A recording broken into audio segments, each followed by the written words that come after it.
So what's the difference between spread betting, CFDs, contracts for differences, and direct market access? These are often questions which are routinely asked, and we wanted to really address it once and for all. So firstly, spread betting is technically gambling. Even though we'll be trading financial markets, all instruments within the wrapper of spread betting is basically viewed by the UK authorities as being gambling, where we have an opinion as to where markets go up or go down, and the government can't actually tax us for this because it's viewed as gambling by the government.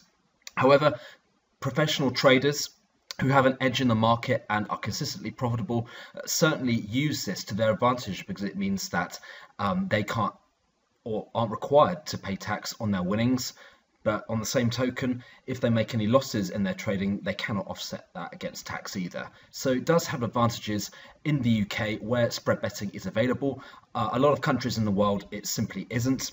And you essentially can use it for a very tax efficient vehicle in avoiding tax in a very legal and upfront way.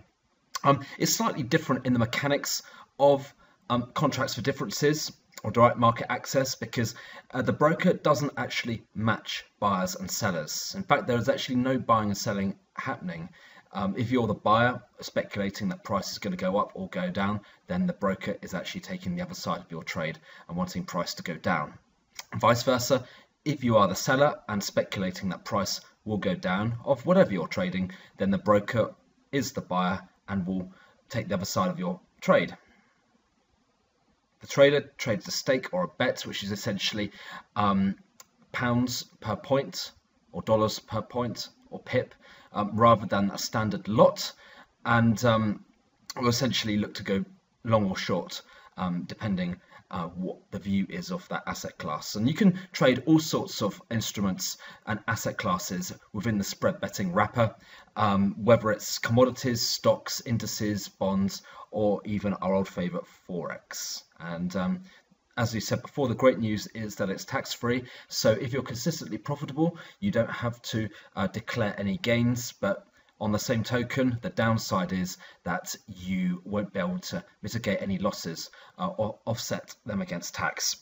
Okay, the reason why the UK government has decided to keep this tax-free is because if they did decide to tax the minority of winners of their winnings, then that will mean that they'll have to give the people who lose the option to offset their losses against tax. And as we know, a lot of people lose in financial markets considerably, a lot more than people who make regular returns. So that's why the UK government are keeping this as tax-free for now, because it's in their interests. It means that they don't have to essentially take a hit in revenue from offsetting the losses of the majority of people who trade financial markets. And as we've already discussed, a lot of people fail because, quite frankly, they don't have a strategy, they don't have risk management, and they don't trade with money that they can afford to lose, and their expectations are just completely wrong in terms of what they can reasonably get from financial markets.